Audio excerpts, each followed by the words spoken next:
going wire to wire in this one as they win their first men's basketball national title. For Gonzaga, after that incredible Final Four win Saturday night, their dreams of a perfect season were dashed. Baylor, your national champs. Here's head coach Scott Drew after the game. When the best is needed, the best is usually provided. And as RG3 would always say, no pressure, no diamonds. And our guys, the better the opponent, the better they play. And they love being the first. First to win conference since 1950. First to win a national championship. I mean, that really motivates them. Listen, Baylor they just beat us. They beat us in every facet of the game tonight and deserve all the credit. And obviously we're all disappointed in here, but, you know, as I told the guys, like, you know, you make it this far and you're 31-0 going into the last 40 minutes of the season. There's absolutely nothing you should ever feel bad about. And they'll look back on this season as time passes as something just amazing and incredible. But again, just hats off to Baylor. They dominated us on both sides of the ball.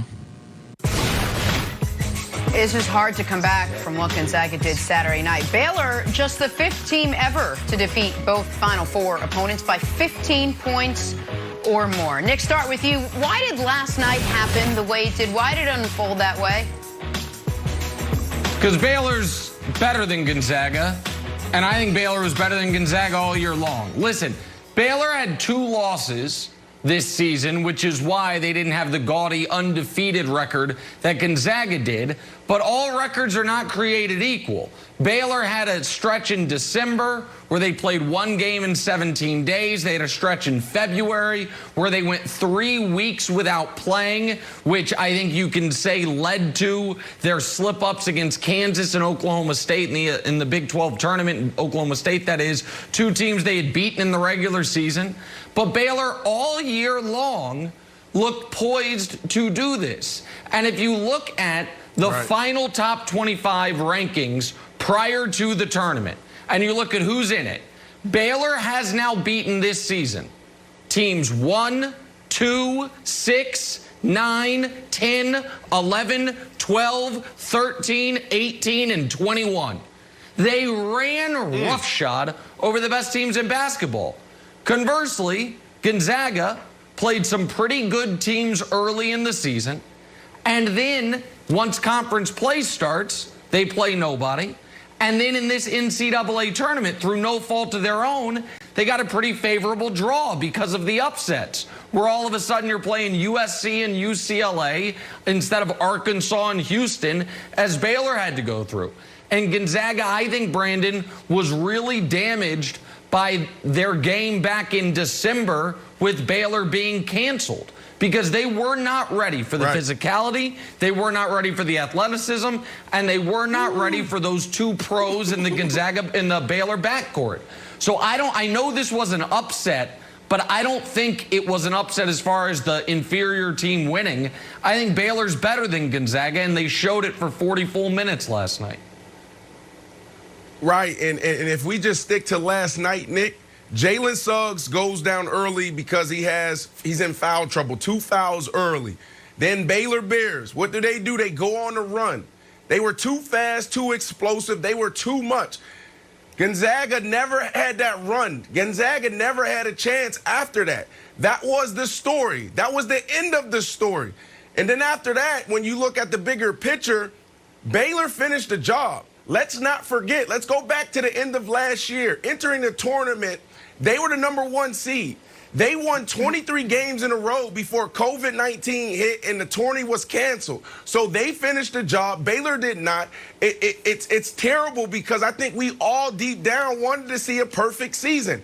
It's been since, 1975, 76 season 76. that we saw was it 76 that we saw an undefeated team finish the job. So deep down, you know, and like I said yesterday, in my heart, I wanted Gonzaga to pull it off, but my head told me that the Baylor guards were way too much. And from the start, from the tip-off, they were way too explosive and way too fast, wild, and they didn't have a chance.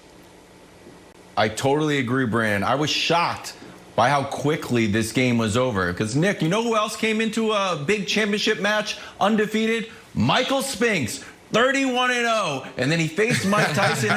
90 seconds. Match is over. And that's exactly what happened to Gonzaga. This is just the first 90 seconds. Baylor wins the tip. They end up getting 3 offensive rebounds. They get their hands on 2 passes. They're not really deflections because they ended up going insane, but 2 deflections, and they get a charge call. Okay, and that was it. And poor Bill Rafferty is like, oh, you know, these early leads are deceiving. Don't think too much about it. Sometimes they are, but sometimes they're not.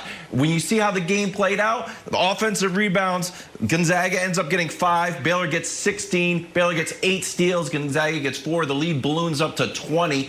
This was over so quickly. I was shocked that it felt more like a boxing match than a basketball match, Nick.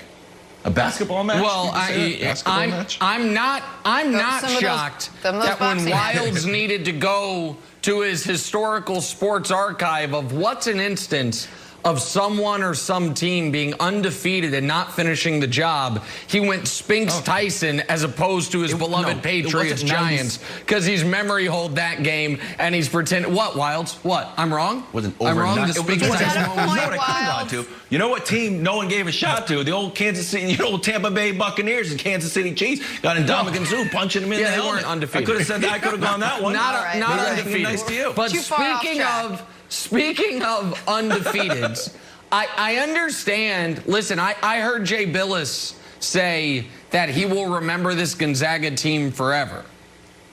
I won't. Like, this was a really good team that was had a no, hold up. It's not too soon.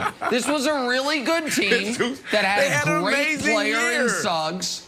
Okay, well, so let me give you a couple other examples because I just want to know your favorite memory from the 2015 magical Wichita State Shockers or 2014. Wait, there's none. So here are the undefeated teams that were entered the tournament undefeated since Indiana. 79, we remember. That's Larry Bird, and they lost to Magic Johnson. 91 UNLV, one of the greatest teams ever, lost in one of the greatest games ever against Duke. Wichita State Shockers lost in the round of 32 to Kentucky, and then that Kentucky team that had Booker and Karl Anthony Towns, they couldn't finish the job. This Gonzaga team is a lot more Wichita State Shocker than it is 91 UNLV running Rebels. And college basketball folks got mad at me yesterday because I said even if they won, I don't think this will go down in history as one of the 10 greatest college teams ever, even though they were undefeated. And I think you saw why that was last night. The better team won last night. Baylor, your national champs. Yeah, much more on this, though. Body's still to come. We got to talk some Aaron Rodgers, though. Is his future in Green Bay in jeopardy? See what I did there? Check out this moment from Jeopardy. Poor kids is crying. Over to our two-day champion on the end. Scott, did you come up with the correct response? Who wanted to kick that field goal?